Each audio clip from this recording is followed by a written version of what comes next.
Eu me protejo, assim, nas situações muito, como é que fala? Sinistras. Tenho medo.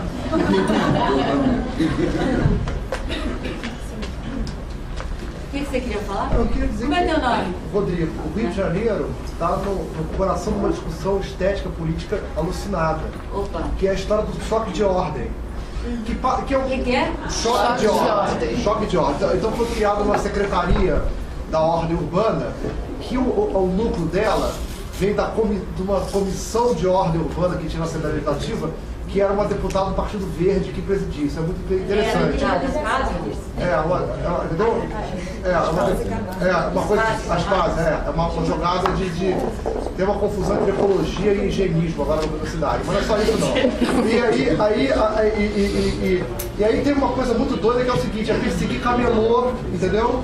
É fazer um esquema de vender, de padronizar as barraquinhas da praia, entendeu? Então, por exemplo, aquelas barracas de vender, que é uma coisa super legítima, que cada carioca escolhe uma barraca, é amigo do barraqueiro há anos, é o mesmo barraqueiro há anos. Homogeneizar tudo. Então, o barraqueiro só pode vender, alugar umas barraquinhas, tem umas que são todas amarelas, depois outra parte da praia não são vermelhas. Ah, não é verde e amarelo. Não, ainda pelo menos isso, né? E várias coisas, que é uma discussão que atravessa totalmente o político estético, né? Algeriza o camelô, né? A coisa do ambulante, né? Assim, algeriza a alteridade, né? Passa por tudo isso. E aí também tem a coisa dos UPPs, né? Das favelas. É tudo muito ambíguo, de alguma maneira. O que nas favelas? O quê? Não, as unidades de pacificação. As unidades de pacificação. Que coloque, que tem, por exemplo, proibido o baile funk. A Anabela não falou, né? Ela tinha que ter falado. A Anabela sabe de tudo isso e mais um pouco. Dá uma aula no parque, essas coisas todas.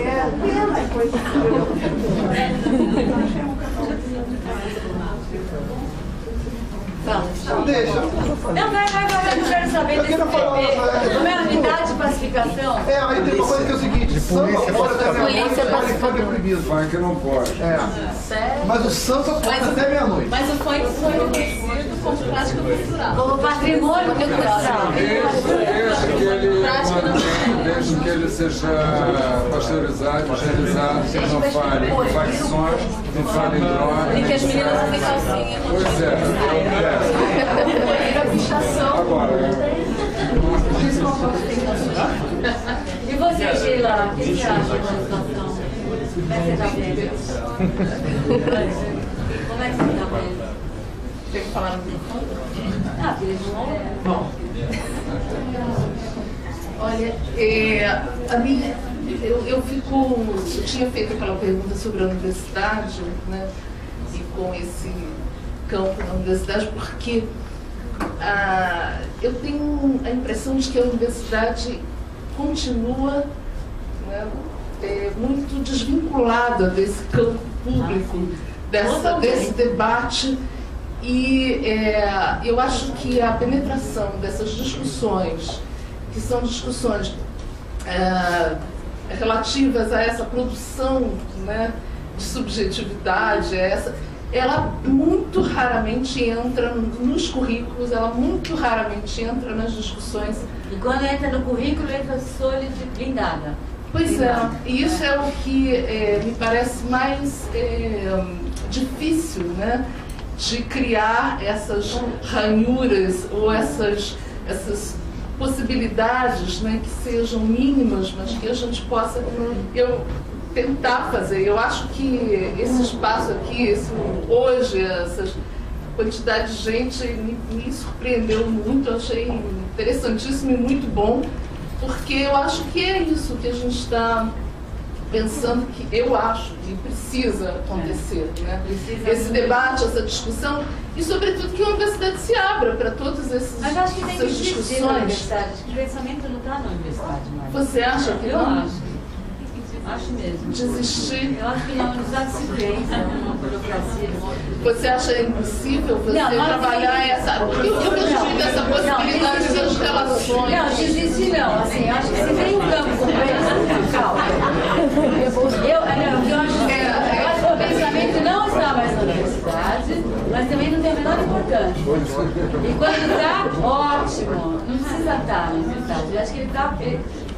Mas o que eu acho interessante é que haja essa possibilidade dessa interferência mútua da universidade nos campos de debate amplos e públicos, e que isso não se... Quer dizer, a universidade não se fecha. Eu não sei se a universidade tem necessariamente, mas eu acho muito positivo, né?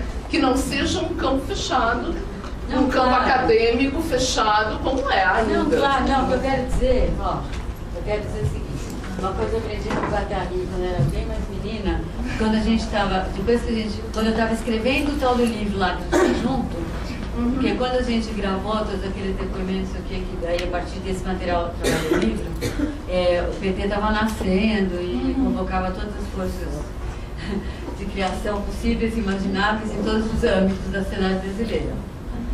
Nos 3 anos que eu fiquei trabalhando aquele material, porque eram 3.000 páginas que fiquei trabalhando para construir aquele livro, o PT começou a vingar mais no PT a ala, né, da esquerda tradicional e tudo, e começou a sair essa coisa, foi perdendo esse lugar aqui, né? Agora eu sou apoiadora absoluta do governo Lula, tudo isso, mas eu estou falando de outra coisa. Aí, né, nesse momento eu escrevi do Guatari, o que faz para manter o PT com todo esse espaço no livro, né, olha o que está acontecendo, né, porque eu tinha horror dessa coisa da subjetividade militante, né, horror da... Claro que dentro da militância você tem seres que não são esse estereótipo aí, né, e também respeito muitíssimo tudo que se passou, não é isso, mas essa subjetividade solidificada numa ideologia que totalmente dissociada do corpo sempre foi uma coisa que me deixou muito angustiada. Então eu falei, bom, o que faz? Vai dar essa bola, vai deixar assim? Aí o Guatari falou assim, PT, não PT, o que interessa? Interessa onde que o movimento está acontecendo. Se não for mais o PT, não tem importância nenhuma. Né? Eu realmente acredito nisso, assim. Claro, eu acho a produção de pensamento e de teoria absolutamente vital. Às vezes a gente conversou sobre isso na última aula, teve uma discussão assim, né? Não é disso que eu estou falando, que isso eu valorizo, aliás, esse é meu trabalho, é o amor da minha vida, e acho isso absolutamente fundamental, né? Agora, se isso não está acontecendo na universidade, não é nenhum drama, porque isso, por exemplo, você falou que vê acontecendo fora, todos esses anos, essa circulação toda que eu passei, que eu vivi, era rarissimamente na universidade. Quando passava pela universidade, quando eram coisas universitárias, eram extremamente estéreis, bem pensantes, mas extremamente estéreis, né? Então, assim, mas quando tem um oásis, um campo onde isso está acontecendo, porque é sempre assim em qualquer campo, não só na universidade, quando junta ali, tem uma conjugação de forças ali que começa a acontecer, daí é maravilhoso. Isso que eu falei, aquele negócio tá, nossa, é totalmente esdrúxulo. Eu, o Peter, o Orlando e a Denise Santana dando diploma de psicólogo clínico para os artistas. Mas pouco importa, porque sei lá o que está acontecendo, então tá ótimo. E olha que lá a gente tem esse campo, eu estou lá há 30 anos e esse negócio não morre, porque já deve ter acabado há muito tempo, né? Agora, especialmente, tem um grupo muito bom lá, então cada novo grupo. Eu imagino que o que vocês estão agitando aqui é parecido, mas, assim, não faz mal se não for na universidade, o que não posso parar de pensar, né? E o que eu tenho visto, porque agora, ultimamente, eu descobri o negócio da educação à distância, que também é outro ângulo de caroço, mas eu estou ligada a um pessoal lá da Universidade de Juiz de Fora, da Federal de Juiz de Fora, que o programa de educação à distância lá tem uma outra... quer isso que a gente quer e deseja essa alteridade ali, né? E pensa isso como um dispositivo de intervenção de um rebote na universidade presencial, onde o outro não existe, né? Então, assim, através disso fazer uma torção para ver se mexe no presencial, né? Eu até me apaixonei bastante por isso, até estava um pouco cheia da arte, pelo que você colocou, e comecei a me apaixonar mais por esse negócio, que eu vi que dá para fazer um trabalho muito bacana. Então isso, por exemplo, também é uma coisa que vai ter um efeito rebote, tem um efeito rebote, mas é num pedaço. E assim a vida, e ainda bem que tem esses pedaços. Não é? Mas tem gente, por exemplo, lá, esse pessoal de fora, eu acho que talvez você seja assim também, A pessoa que dirige esse programa lá é alguém que é chileno, que vem de classe econômico-social super humilde e que pôde estudar graças ao governo Allende e que quando estava no início da universidade, que tinha aquele programa do Allende de mandar para escolas boas, tem aquele filme Machuca. E depois estava na universidade, quando estava no segundo ano, entrou o Pinochet e as universidades públicas se tornaram privadas. E essa pessoa passou fome e tal, e terminou. Então, essa pessoa tem uma relação com a universidade de outra ordem, diferente da judia de classe média de São Paulo, que é assim, se não é na universidade, foda-se. Para uma pessoa como essa, a universidade pública tem uma importância absolutamente fundamental. Então, tem que intervir mesmo na universidade pública para que ela aconteça. Então, são histórias de vida. E aí, isso eu concordo completamente. Eu admiro essa posição, quero colaborar totalmente. É diferente da minha relação com a universidade, mas eu adorei essa postura em relação à universidade pública, mas que também é diferente de uma visão ideológica de classe média sobre a universidade pública. Sei lá, então, o importante é criar territórios onde o pensamento aconteça. Isso de criar, e se não está acontecendo na universidade, criar outros territórios, que eu te falei que a gente lá em São Paulo está querendo inventar um negócio lá, não sei o que vai dar, mas você tem que criar lugar para não só para estar pensando, mas para estar autorizando, não no sentido de polícia, né? Para estar criando um polo de atração para isso que está surgindo, que é diferente da identificação. É que nem a pergunta do Ferreira Ocular, quando perguntaram, é tão forte a sedução disso, se você não tem territórios que contrabalançam, poderosos de pensamento com isso, tem uma tendência da subjetividade a se deixar engolfar mesmo pelo tititi todo, né? Cara de classe média, nunca saiu de São Paulo, de repente, janta não sei onde em Paris, já pronto, sabe? Vai de primeira classe, nossa, sabe?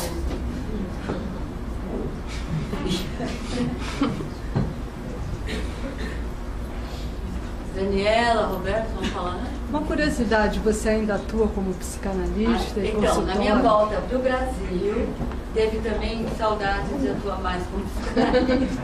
Porque enquanto eu fiquei viajando, eu não podia mais atender. Antes eu atendia muito. Nesses anos que eu fiquei viajando, eu só podia atender paciente que já estava há muito tempo, que via de vez em quando, né? E aí, com essa minha volta, uma das coisas que eu reativei, que eu adoro também. Então, eu estou atendendo cada vez mais. Você consegue conciliar, assim? Consigo. Não, pra mim tá tudo junto. Não tem... A mesma coisa que eu tô fazendo aqui é o que faz lá de outro jeito, porque são diferentes atividades em torno da mesma coisa. Eu vejo assim, sabe? Porque é mais artista que me procura.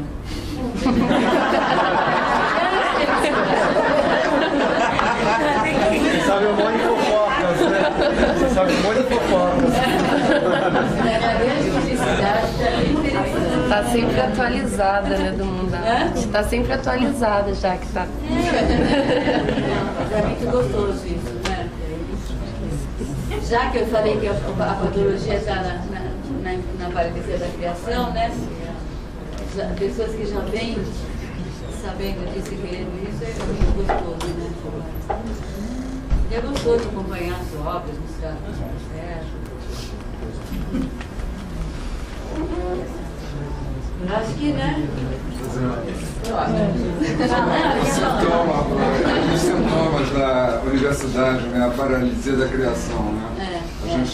O modelo CEPIO está posto, então não vamos mudar nada. Vamos continuar nessa novidade, né? Acreditando que o professor sabe, o aluno aprende, quem tira 5 passos, quem tem certeza. Não, é uma tristeza, é um massacre do pensamento, né?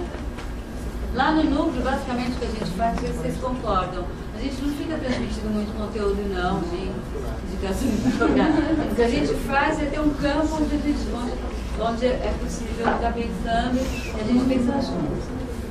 Coletivamente com um grupo de alunos que está no momento. Legal esse tratamento, né? É gostoso. Vocês têm um grupo de pesquisa aí que faz assim. Ele é bem errático, né? Um grupo de pesquisa, né? Se auto-intitulado Dionisíaco, né? Isso é interessante, ver se for no programa Carla, por exemplo. Vamos, né? Agradeço. Obrigada.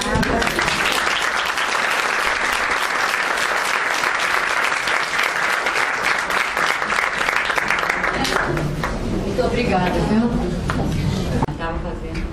Fala, Lígia, o Macalé pirou, aí falaram, traz ele pra cá. Aí levaram, deixaram ele lá, ele ficou 2 dias lá na casa da Lígia, ela levou lá para aquele quartinho lá da estruturação do selfie. Aliás, eu acho esse nome péssimo. A gente deu esse nome junto, eu acho um horror esse nome. Estamos as duas querendo prestar contas, assim, submetidas à psicanálise na época, sabe? É horrível esse nome. Mas enfim. Aí ele ficou lá, ele conta, daí ela pôs ela deitou ele lá naquele colchão lá das bolinhas do corpo, subiu numa cadeira para botar um pano na janela para não entrar luz, trouxe um chá para ele e um Lexotan e o poema sujo. E falou, leia este livro que vai te fazer bem. Aí disse que começou a ler, que ele foi ficando desesperado, ela tá louca, porque é um livro altamente angustiante. E ele foi saindo do surto. Por que o poema sujo, naquele momento, tirou o Macalé do surto? Alguém poderia me dizer? Porque dá para entender como é que aquele livro tem esse... E depois várias outras entrevistas eu soube de casos que tem a ver com isso. Porque se você está sozinho nessa total terror do acesso à sensação e da possibilidade de criar a partir disso, né? Você está sozinho, totalmente ameaçado de um castigo muito bravo, porque a polícia federal foi na casa dele e falou assim, filhinho, você sabe nadar? Que um dia desses vimos buscar você dar umas voltinhas, né? Aí, bom, daí, o que acontece? No poema sujo, vocês sabem, né? O Ferreira Goulart escreveu no exílio na Argentina, quando a Argentina ia cair, porque já tinha caído Brasil, Chile, isso aqui, ia cair a Argentina, e ele estava no 3º exílio, ia se ferrar de novo. Ele ficou insônia, acho que 1 semana, escreveu o livro de um golpe só, sem dormir. E toda a experiência do terror estava ali, né? Então, na hora que você encontra, isso é uma obra de arte, na hora que você encontra isso totalmente presente, rigorosamente bem presente, né? Porque não é formalmente, é como aquilo consegue estar naquele texto, daí você não está mais sozinho, né? E eu depois tive mais uns 2, eu nem sabia disso, porque eu não estava no Brasil, então para mim esse negócio de poema sujo nem existia, não é que eu puxei, eu nem sabia, na minha santa ignorância, eu não estava morando aqui, nem soube. Eu fui descobrindo como esse livro foi funcionando na época, né? Então... E aí, eu queria perguntar, como é que você pensa, inspira, como você pensa e sente um processo como o do Ferreira Goulart, que vira assim uma espécie de reacionário de plantão, assim, né? Porque o cara, ele escreve texto contra a reforma psiquiátrica e defende a volta do hospital psiquiátrico, tem essa militância. Foi gravíssimo. Ele escreve texto contra a política de cotas e ataca a política de cotas e assina um manifesto das entidades de universidades privadas contra a política de cotas. Ele assina esse manifesto. É a direita da direita o negócio, né? Uma boa qualquer pergunta. coisa que você quiser, qualquer coisa reacionária que você quiser, você vira um Ferreira Goulart que ele escreve um texto a favor. Ele vira um reacionário de plantão. Então. E de repente você lê um poema sujo. Tudo bem, se você ler o Manifesto da Concretista, a maneira como ele ataca o dadaísmo e o realismo, parece uma coisa meio stalinista que passa de repente no meio do manifesto, é super interessante. Aí ele fala, não, as coisas, os movimentos retrógrados, como o surrealismo, o dadaísmo, de repente isso lá no meio, que é uma coisa, como assim, entendeu? Isso já parece que tem essa... Eu acho super bacana a tua pergunta, porque ajuda a gente a avançar nessa história. Porque o efeito o efeito... desculpa. Falando que a pergunta é ótima, porque ajuda a gente a deixar mais claro certas coisas e avançar. Porque o efeito de regimes totalitários nessa coisa aí da sensação e da criação, dessa possibilidade de abertura para o mundo e da criação, da diferenciação, né? Como eu estava falando, porque macropoliticamente é fácil de pensar censura, tortura, morte, joga no mar, né? É preciso, né? Agora, se me censuram, eu posso continuar pensando. Eu calo a boca, eu boto a buzina do Chacrin em vez de falar o nome do Jacques, mas eu não vou parar de pensar, né? Agora, se o que acontece micropoliticamente é muito mais grave do que a censura, porque o que acontece? Face à experiência do terror associada à criação e ao pensamento, né? O pensamento e a criação fica associado à memória do terror, fica associado ao medo, a esse medo que pode vir a acontecer, se inscreve na memória do corpo, e isso vai inibindo, né? Então, voltando para a história do solidificado e blindado, como é que eu me defendo de uma experiência traumática desse tipo, né?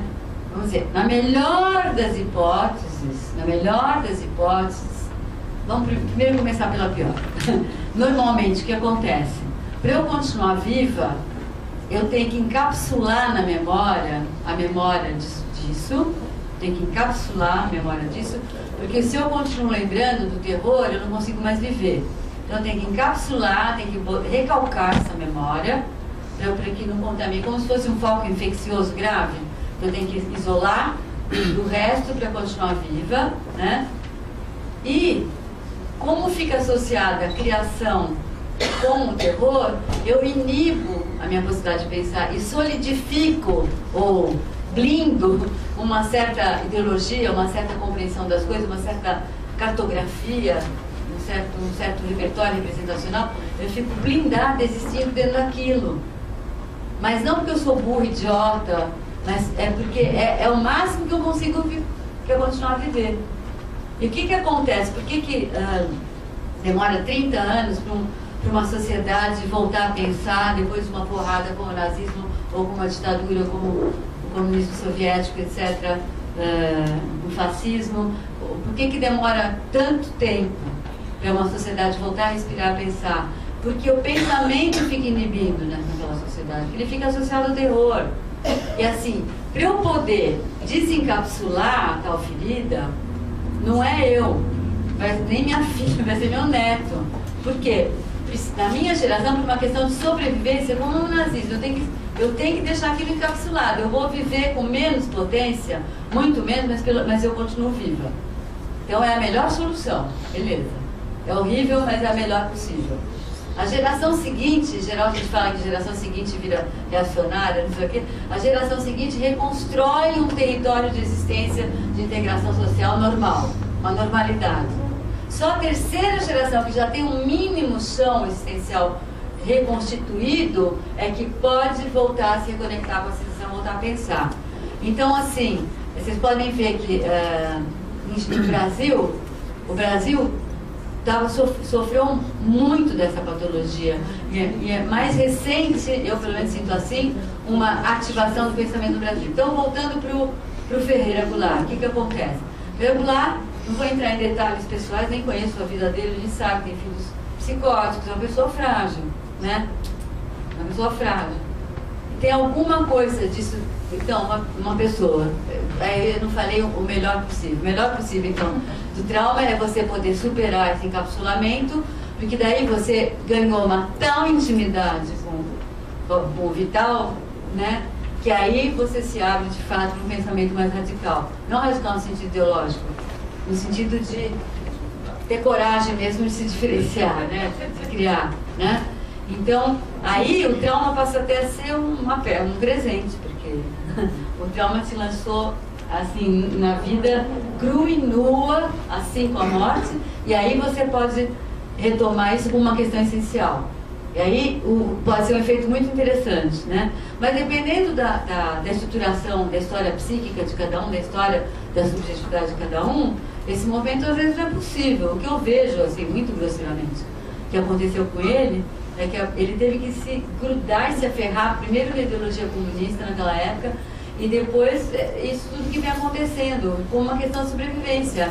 Não é porque é burro ou porque esqueceu tudo, é porque ter nessa coisa do ritmo vital, desse duplo movimento, intensivo, extensivo, extensivo, intensivo, teve que se solidificar e blindar, ele teve que se blindar numa certa ideologia, numa certa visão de mundo ali, e tudo que mexe com aquilo é completamente ameaçador.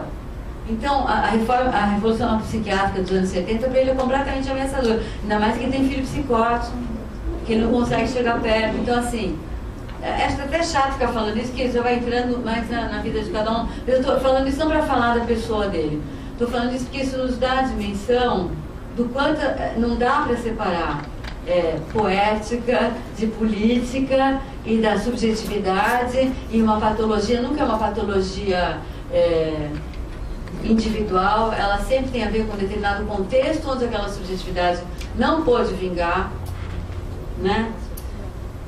Então, quando eu falei que demora 30 anos para elaborar, em geral, demora uns 30 anos para que um trauma possa deixar de comandar uma existência, você ficou meio assim desconfiado. Como é que você vê isso? Acho que um pouco determinista, assim, primeira geração, segunda geração. Não, porque não é. Mas é porque... Não, tanto não é assim que eu sou a geração que viveu isso e estou aqui super viva. Não, claro, não, Eu estou dizendo que assim, que tem, você pode dizer que tem um traço comum, né? Que demora os 30 anos, e aí isso a gente verifica em várias coisas. Por exemplo, na passagem da contracultura para o neoliberalismo, na passagem da figura do hippie para o yuppie, que visto de fora, bom, não vou entrar em detalhes, mas enfim, muito da subjetividade que se instalou junto com o neoliberalismo, o capitalismo financeiro, é a subjetividade inventada pela contracultura. Claro. Até essa geração, até surgir uma geração que sacou as astúcias, as perversões próprias dessa realidade que a gente está vivendo e começou a inventar, demorou exatamente 3 décadas, que foi na segunda metade da década de 70 na Europa que deu essa virada. Nos países que estavam sob ditadura, América Latina toda, por exemplo, Europa do Leste, foi ao longo dos anos 80. Aí demora, aqui então, quando teve ditadura é pior, porque quando acaba a ditadura e chega no liberalismo, parece que liberou geral. Aquilo que nos anos 60 ele fazia a duras penas, marginal, agora a elite sacou que é super bacana, então você ganha milhões de dólares de arte no mundo inteiro, vai no banquete do colecionador e se acha aí. Até cair a ficha, até cair a ficha e começar a identificar aonde que está havendo ou pulverizações ou solidificações nesse regime que nós estamos vivendo, que é pouco chamar de neoliberal, né? Enfim, nessa configuração da cartografia contemporânea, onde que a vida está estrangulando e aonde está passando, e começar a inventar, na arte, nossa arte, começar a inventar, ou na própria filosofia, né? Começar a inventar maneiras de dizer isso e de criar saídas ou de criar diferenciações nesse contexto, demora, porque é que nem eu sempre falei que nem aqueles desenhos animados, quando o gato leva aquela porrada da porta, fica achatado, tem um monte de estrelinha, no começo fica até estufar de novo, demora, porque é um processo muito complexo, né? É complexo, é verdade, porque se fosse uma coisa só ideológica, ou só de representação, bastava eu sacar, ler num texto, beleza, mas é que toda a tua estrutura subjetiva, você fica estruturado dentro do efeito do trauma, né? Mas enfim, uma história bem comprida. Então, uma das coisas que eu quis com tal arquivo era me meter nisso, assim, me enfiar nesse negócio, né? Exatamente isso.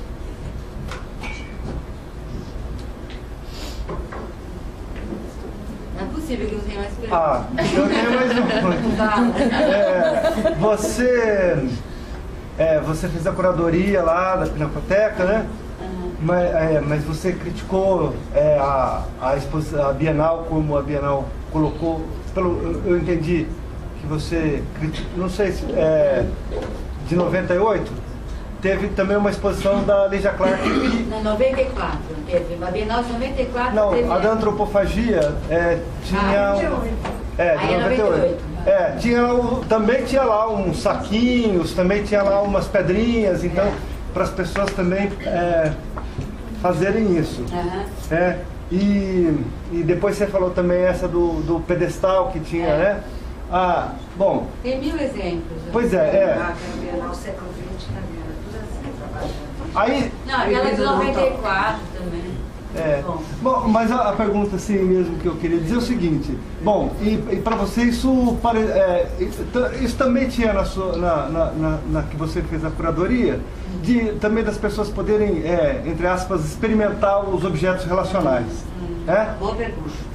E aí você coloca que isso é pouco diante da obra da Lígia.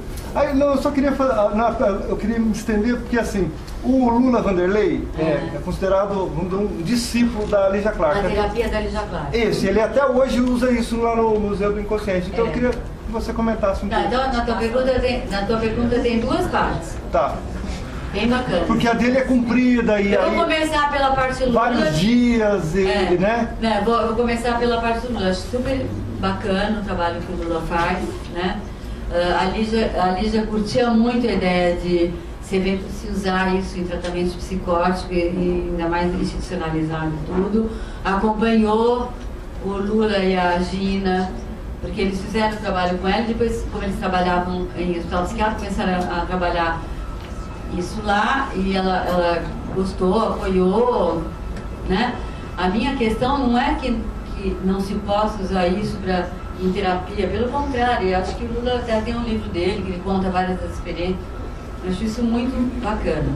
O que eu quis pontuar é que não dá para dizer que a Lígia virou terapeuta, que então, por exemplo, o Lula ou quem seja, usa a técnica terapêutica de Lígia Clark. Porque com isso, é aquilo que eu coloquei antes, para mim é muito importante manter esse mal-estar, essa tensão, dessa obra que foi se desenrolando dessa maneira e desembocou nesse lugar, né? E que a dimensão terapêutica da obra ganhou um espaço muito grande, né? Porque se você transforma em terapia, simplesmente, por que perde tudo? Eu acho que assim, a gente pensa que as interpretações, as estratégias são também políticas de desejo, elas têm efeitos, né? Qual é o efeito disso? Se separa, tem a parte artista, a parte terapeuta, aí não tem mais problema. Não tem mais questão nem para arte nem para terapia, porque aquilo lá causou uma tensão, um mal-estar, tanto no campo da psicanálise quanto no campo da arte.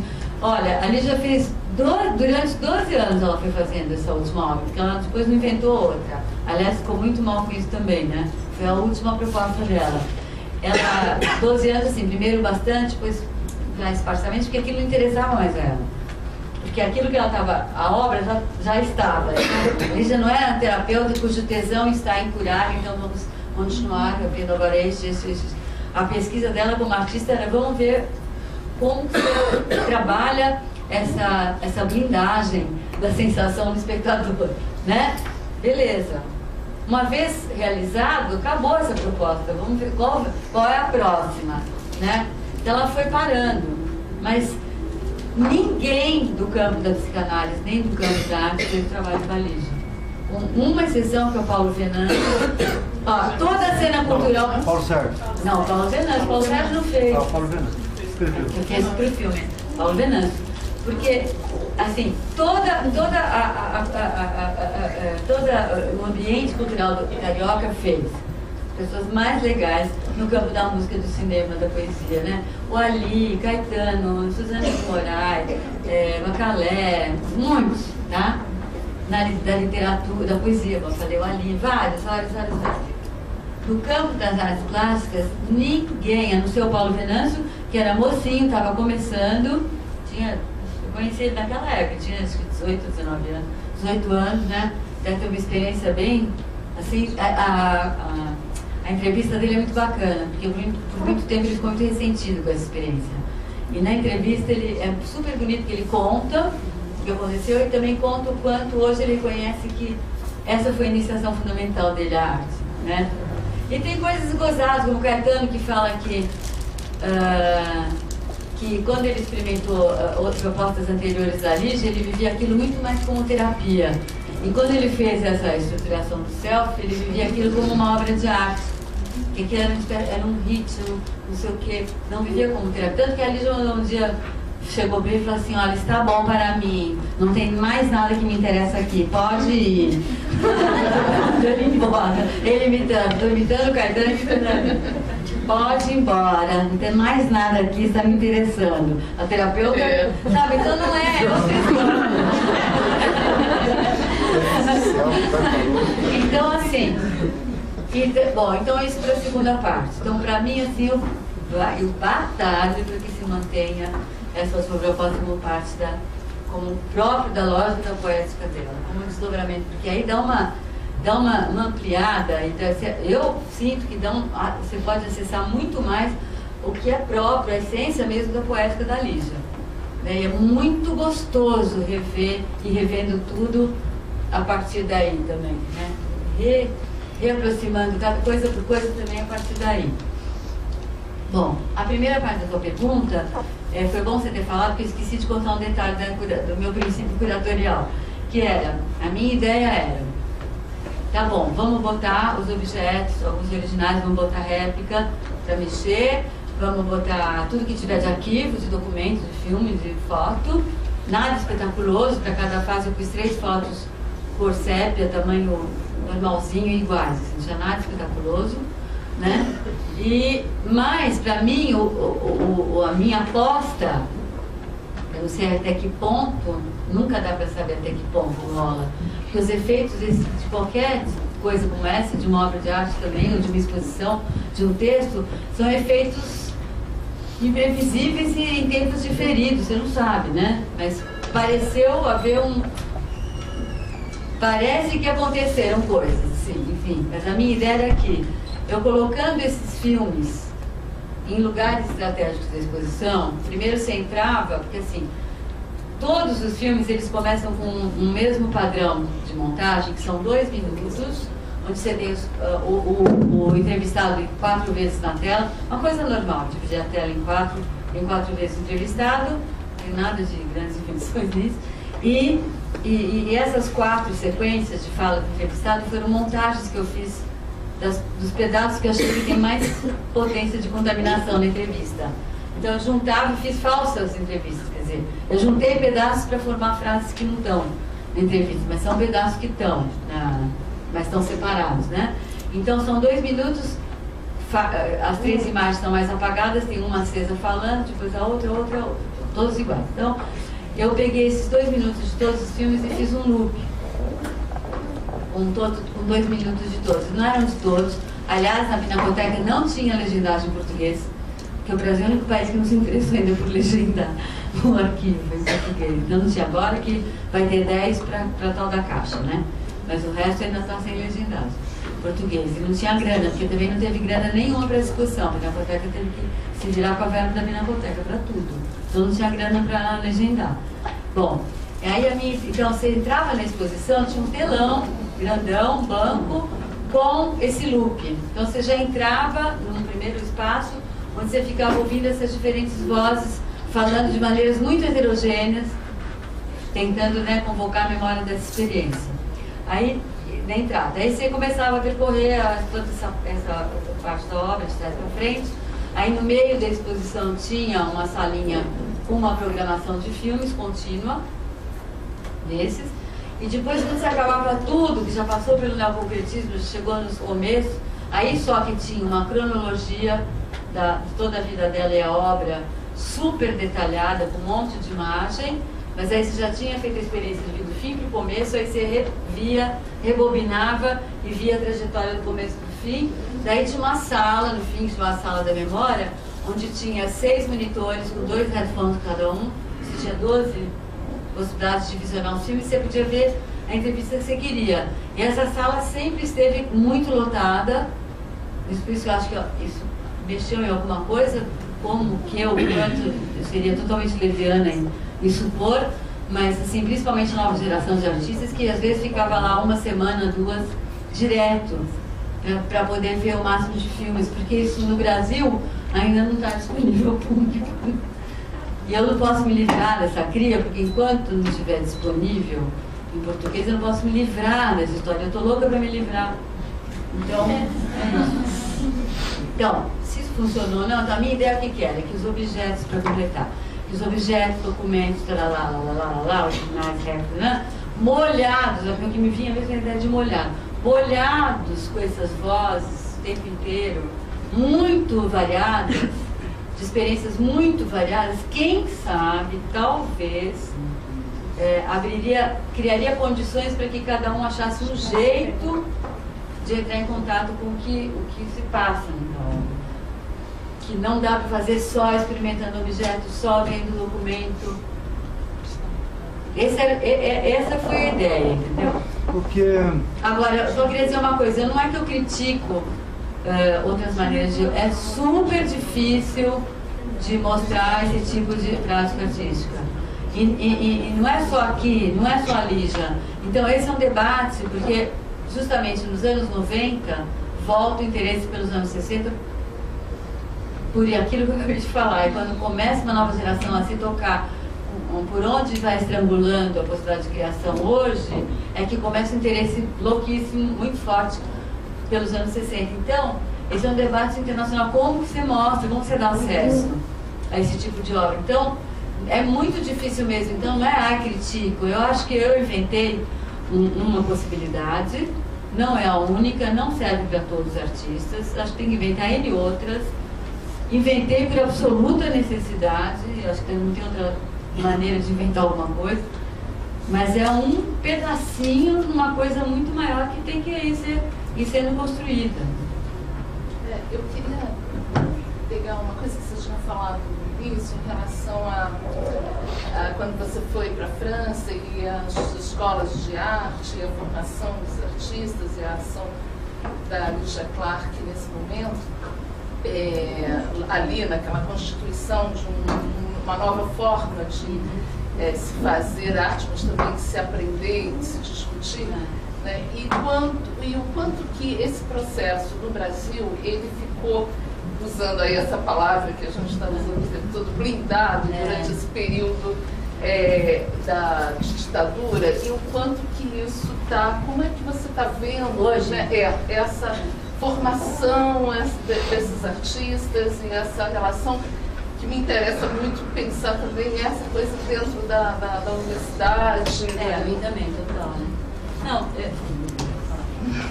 ainda bem que esse microfone faz aquelas coisas horríveis, né, sabe? A gente botou baixinho. Não, porque aí é horrível, o timbre da voz vira um... Mas, olha, pra ser bem sincera, assim, quando eu me meti mais na arte mesmo, foi em 97. Eu me meti na arte total, que como eu falei, eu vou migrando de campos. Porque eu migro de campos não porque, me interessa isso aqui, porque eu estou sempre buscando elaborar esse tipo de coisa, aí de repente, um exemplo, né? Eu estava mais ligada à intervenção no campo da saúde mental, tudo, né? Escrevia muito sobre subjetividade política, eu não estava escrevendo sobre arte. Daí, quando a Catherine David me convidou para ir para a Documenta, para falar sobre Lígia e para dar também uma outra conferência, a Documenta da Catherine foi um acontecimento tão poderoso. Não estou falando de Catherine ou de Catherine, estou falando aquele Documenta 10 foi um momento em que o que estava emergindo na arte já como assim, porque até aquele momento foi o auge da instrumentalização da arte pelo capital, assim, foi o auge dessa coisa da instalação do mercado da arte, tal como a gente conhece hoje, e parecia que a arte não estava experimentando mais nada, parecia. A Documenta da Catherine mostrou que estava assim, que o pensamento estava vivo na arte, mas foi de uma maneira tão forte, como também ela ligou com as práticas dos anos 60 e 70, o histórico foi 60 e 70 e mostrou que inclusive que a gente só enxergava via mercado o que estava fazendo de fato também, né? 80% dos artistas estavam no mercado, né? Que foi buscar sei lá o que, não sei aonde, né? Aquilo foi tão forte para mim que me arrastou, que é sempre o meu corpo que decide, ele me leva. Depois eu demoro uns 10 anos para entender o que aconteceu, né? Mas me arrastou para o campo da arte, porque essas questões que eu estou falando aqui, né? Eu encontrei no campo da arte um campo muito fértil, onde isso estava se colocando com muita...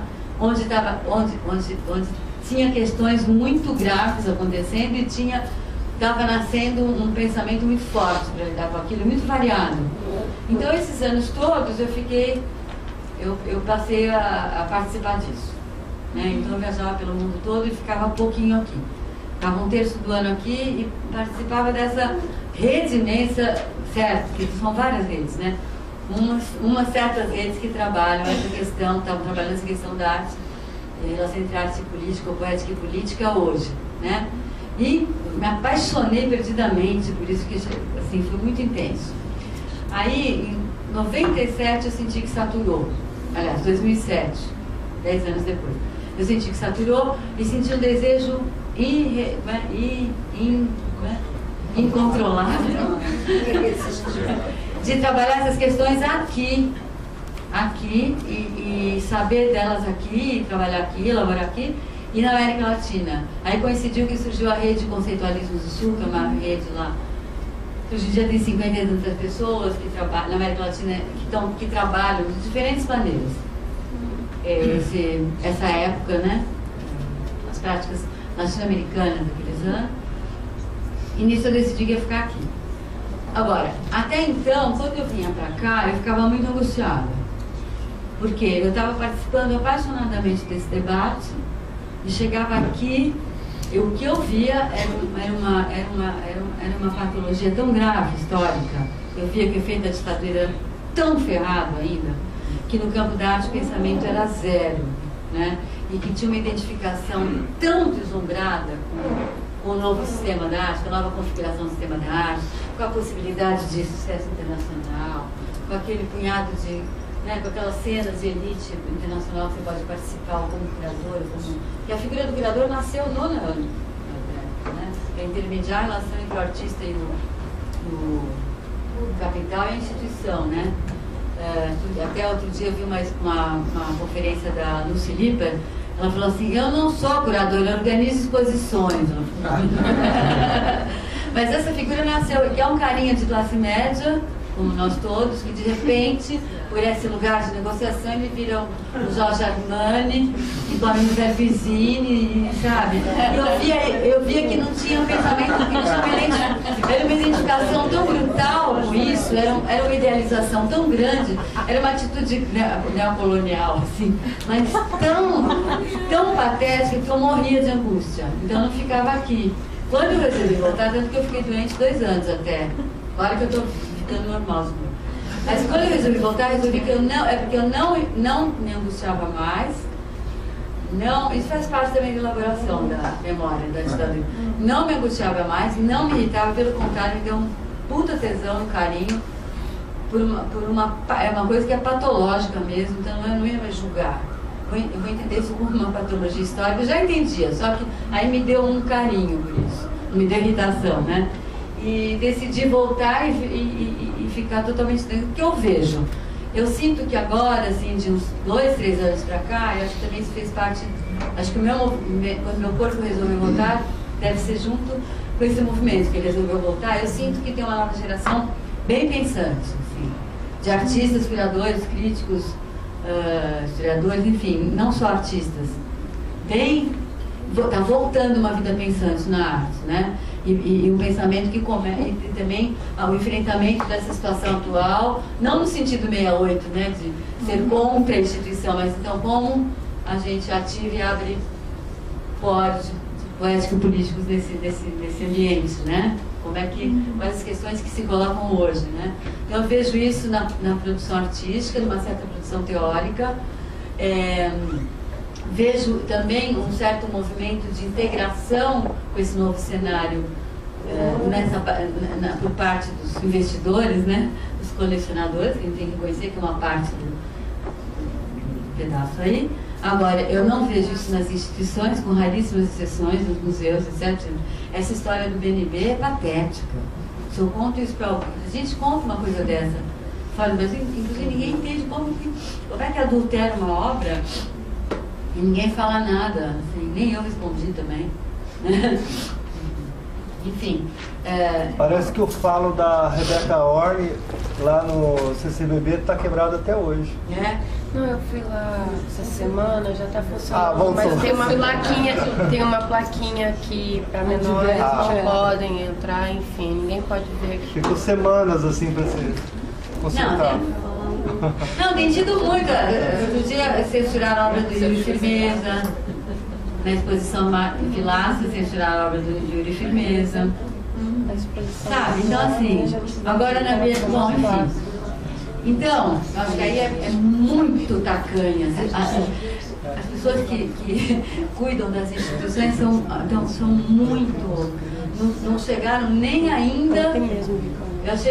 Não chegaram nem ainda na identificação com o que está acontecendo. Para depois inventar outra coisa. Ainda estão mais atrás do que o que é o sentido do sistema da arte hoje, não é nem isso ainda, né? E as escolas, as melhores escolas até há pouco tempo, eram escolas com pessoas excelentes, que eu admiro profundamente, mas que pararam nos anos 60, que continuam, enfim, que se submetem a um certo discurso acadêmico norte-americano ou europeu, e que eu não tenho um pensamento a partir do contemporâneo ou produzindo esse contemporâneo, nem participa da discussão mundial e muito menos produz um pensamento próprio aqui dentro desse contexto que é comum. Agora eu sinto que agora está começando a pipocar como aqui, por exemplo. Porque agora você vai entender por que eu agradeci. Aqui eu sinto que está rolando alguma coisa, fiquei super afim de saber. Mas eu conheço Consinitas, a gente tinha um certo contato, né? Algumas pessoas, o Roberto lá fez pós-doc lá. Bom, então aqui acontece, então já sei que tem esse pedaço. Eu sinto que agora está começando a surgir zonas francas, né?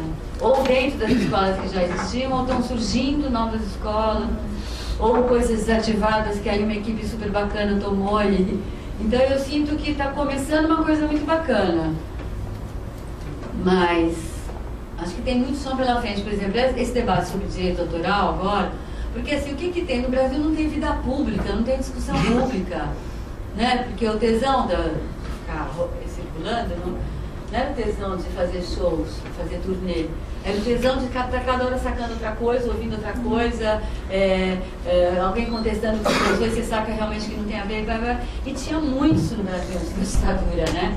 Esse diálogo, isso todo mundo é muito forte, muito poderoso e muito à vontade aqui, né? Porque a gente quando resolve não ser um sub-francês, um sub-alemão, quando solta o pensamento mesmo, é muito forte, é muito à vontade, é muito, como diz, descontraído no melhor sentido da palavra, né? Tem uma liberdade de criação que quando ela é autorizada é muito forte no Brasil, na América Latina como um todo, mas Brasil especialmente, né? Que são outras confluências culturais. Eu vejo assim.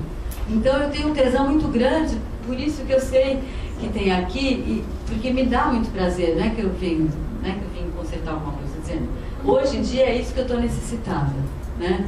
Então eu sinto que tem alguma coisa que está se movendo alguma coisa.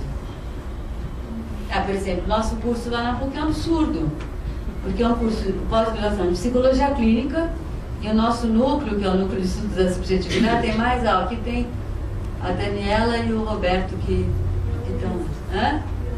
E a Luísa. Então, é um absurdo, porque aí os artistas vão para lá e saem com diploma de psicólogo clínico. Porque são essas coisas esdrúxulas, porque como não tem, aí você força um negócio num lugar totalmente absurdo e tudo bem, né? É o que dá. Então, assim, mas eu acho que agora tá. Não sei como você sente, eu acho também as duas últimas bienais também começam a surgir.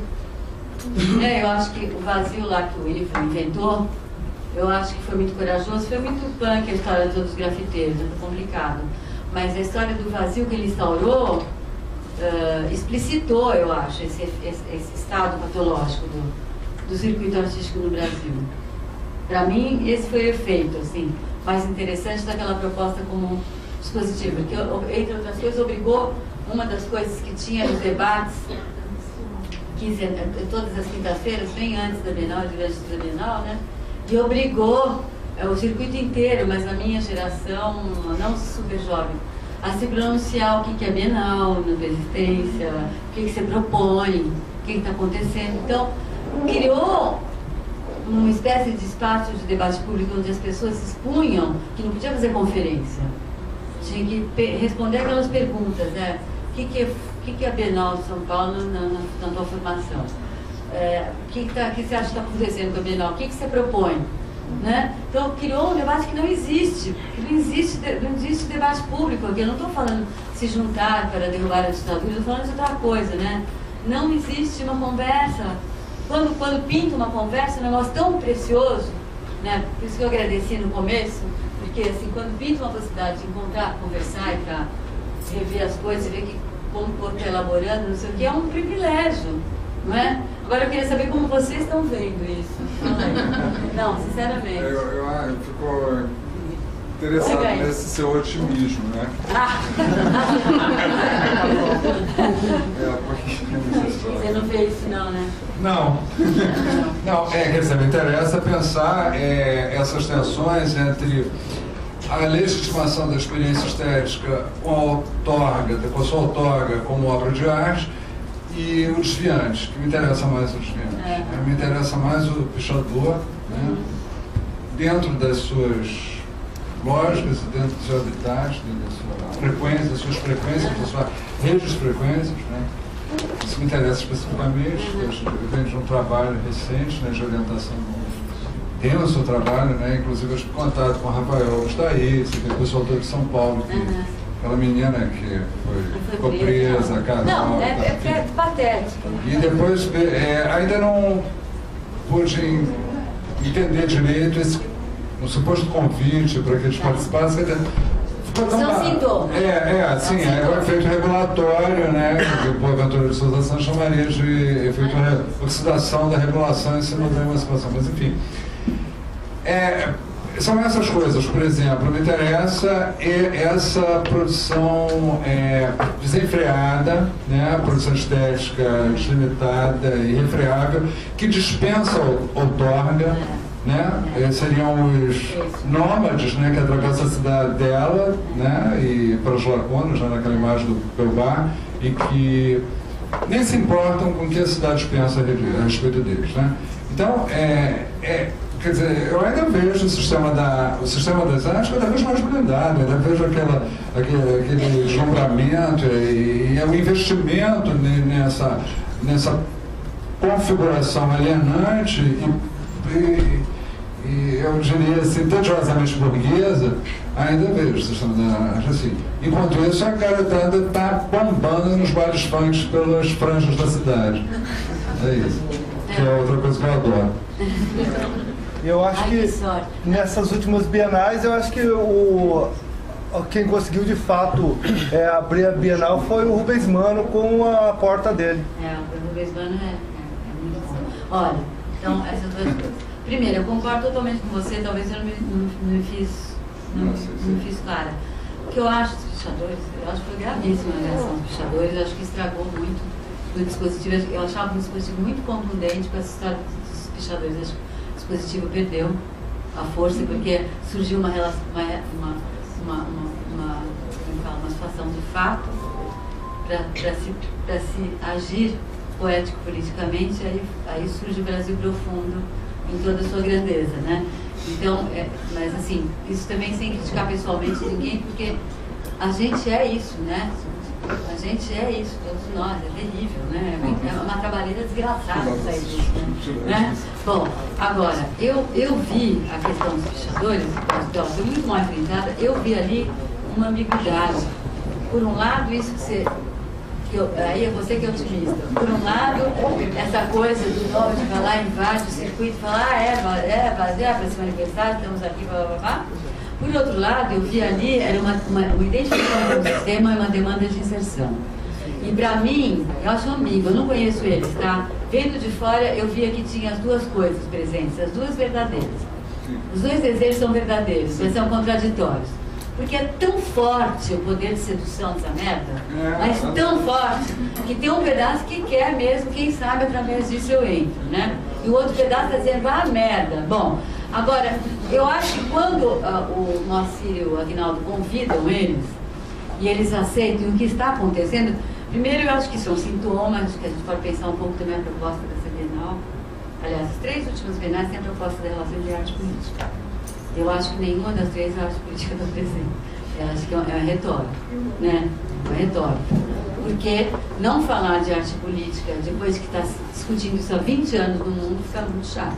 Então, fazer parte do circuito burguês, como você falou, é falar de arte política, tá? Agora, fazer um dispositivo que tem uma potência política da poética, isso é uma outra história, também não é tão evidente que a gente consiga, não é tão fácil.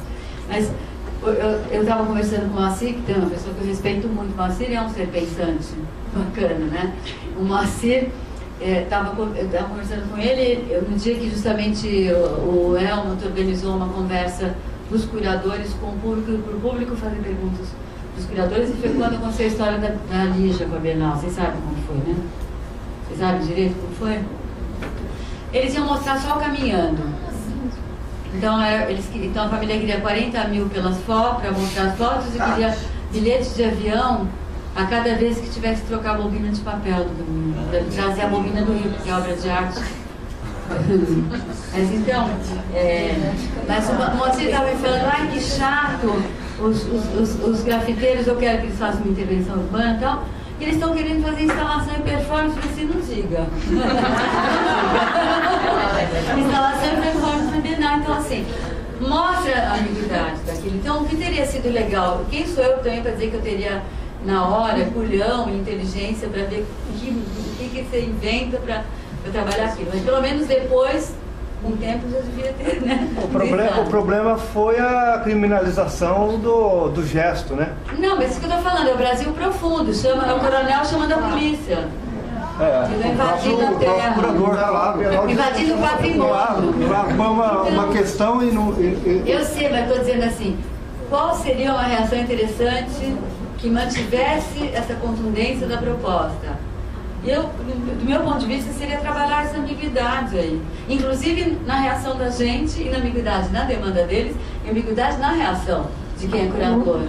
Em vez de negar isso e aí baixa o Brasil profundo e o coronel chamar a polícia para expulsar os invasores. Todos os depoimentos das pessoas envolvidas foram tristes, né? Foram muito reacionários, né? Agora, há uma dificuldade de entendimento. Olha só, essa pesquisa que a gente realizou sobre os pichadores, sobre a pichação em São Paulo, levou 40 horas de filmagens e o meu orientador escreveu 400 páginas sobre isso e não deu conta. Quer dizer, continua... Eu quero saber disso. Beleza. Tem o site Luz Câmara Pichação, que a gente vai interesse, é só entrar na internet, Luz Câmara Pichação. E o Chapinha, exatamente. E agora, há uns indícios que o nosso vocabulário não permite compreender. A própria... eu me lembro, tentando entender o que o Rafael falava, até a linguagem dele agora é interessante, porque existe uma contaminação. Ele fez um curso de Belas Artes, cujo trabalho final foi pichar toda a escola, e daí ele foi preso, enfim, existe esse contato com essa cidade, não existe uma negação nenhuma, uma coisa está dentro da outra. Agora, há uma cidade que grande parte dela não quer ver, né? E está diferente. E existem outros usos e outras relações com essa própria cidade, que é o que nos interessa pensar. Essa obragem, né, estética dentro da cidade de uma outra forma, de uma outra sintonia. Eu acho super bacana, porque tem uma outra parte que você falou antes, que você retomou agora, que eu não comentei, que quando essa minha circulação fora daqui, era circulação nisso. Porque é aí que está, você tem um circuito, mas fora do circuito existe um universo infinitamente mais amplo, mais poderoso, e todo o pensamento se passa nesse outro lugar, não se passa no circuito e não se passa nas universidades, nas escolas de arte. O que me doía aqui e me deixava perplexa e angustiada era como não tem, como que todo mundo fica completamente desligado. Então, eu acho que os primeiros, não sei se eu estou equivocada, talvez esteja, eu não estava tanto aqui, mas eu acho que os primeiros indícios disso que você está falando foram quando surgiram os coletivos, que foi lá no início dos anos 2000, aqui no Rio, com o Bas Bauman, tudo começou antes, né? Mas, né, e aí depois, e hoje, agora isso se multiplicou, não sob a forma coletiva necessariamente, se multiplicou muito esse espaço. E não existia esse espaço, existia um deslumbramento tão grande com... Então, assim, é isso que eu quis dizer, que não existe vida pensante. Eu não estou reivindicando vida pensante no circuito, dentro do sistema da arte, não é isso. É isso que eu estou sentindo. Que, meu otimismo, entre aspas, é sentir que tem... Eu acho que eu só voltei porque eu